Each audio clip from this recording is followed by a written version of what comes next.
வணக்கம் மக்களே, சற்றுமுன் கிடைத்த தகவல் ஒன்றை பார்க்க போகிறோம். ஜெயலலிதா பாணியில் விஜய் செய்கிறார் திடீர் தகவல். இந்த ஒரு தகவலை பற்றி தான் நாம் பார்க்க போகிறோம். தகவலை பார்ப்பதற்கு முன்னதாக நீங்கள் நம்மளுடைய சேனலுக்கு புதிய பார்வையாளர்களாக இருந்தீர்கள் என்றால் மறக்காமல் நம்மளுடைய சேனலை சப்ஸ்கிரைப் செய்து வைத்துக் கொள்ளுங்கள் மக்களே. கூட இருக்கக்கூடிய பெல்லைக்கனும் ஆளில் கொடுத்து வைங்க. அப்போ தான் அரசியல் சார்ந்த நிகழ்வுகளாம் தினசரி உடனுக்குடன் தொடர்ந்து தெரிந்து கொள்ள முடியும். இப்போ வாங்க நம்ம வீடியோக்குள்ளே போயிடலாம்.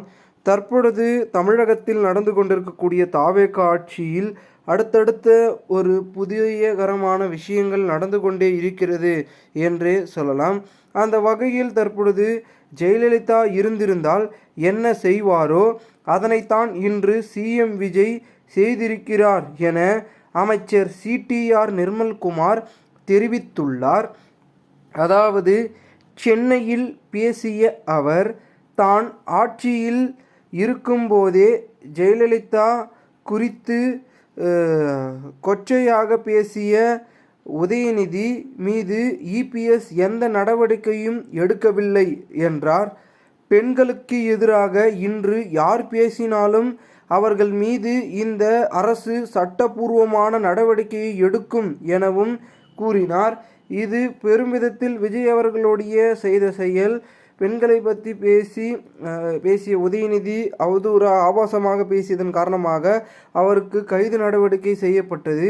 இது தமிழகத்தில் பெருமிதத்தில் ஒரு மாற்றத்தை கொண்டு வரும். இதன் பிறகு பெண்களை இழிவாக யாரும் பேச முடியாது என்ற ஒரு பின்பமும் தமிழகத்தில் வரும் என்று பார்த்தீங்கன்னா குறிப்பிட்டிருக்கிறார். இதனால் இது பெரும் விதத்தில் தமிழகத்தில் மிகவும் கவனிக்கத்தக்க அரசியலாகவும் ஒரு பக்கம் அரசியல் களத்தில் பார்க்கப்படுகிறது என்றும் சொல்கிறார்கள். இதற்கு என்னதான் பல கட்சி தலைவர்கள் எதிர்ப்பு தெரிவித்திருந்தாலும் கூட பல கட்சி தலைவர்கள் வரவேற்பும் தெரிவிக்கிறார்கள். ஸோ பார்க்கலாம் என்ன நடக்க போகிறது, என்ன மாதிரியாக அரசியல் களமும் அரசியலும் மாறப்போகிறது அப்படின்றத நம்ம பொறுத்திருந்து பார்க்கப்பட வேண்டிய ஒரு சில சூழலுக்கு நாம் தள்ளப்பட்டிருக்கிறோம். மேலும் இந்த ஒரு தகவல் அரசியல் வட்டாரத்தில் பெரிதும் பேச்சுக்களாக பேசப்படுகிறது. இந்த ஒரு தகவலை குறித்த பொதுமக்கள் உங்களுடைய கருத்துக்களை நீங்கள் கமெண்ட் மூலமாக தெரிவிங்கள். இது போன்று நீங்கள் அரசியல் சார்ந்த நிகழ்வுகளாம் தினசரி உடனுக்குடன் தொடர்ந்து தெரிந்து கொள்ள நம்மளுடைய சேனலை சப்ஸ்கிரைப் செய்து வைத்துக் கொள்ளுங்கள் மக்களே. நாம் அடுத்தடுத்த வீடியோவில் சந்திக்கலாம். அதுவரை உங்களிடமிருந்து விடைபெறுகிறேன். நன்றி, வணக்கம் மக்களே.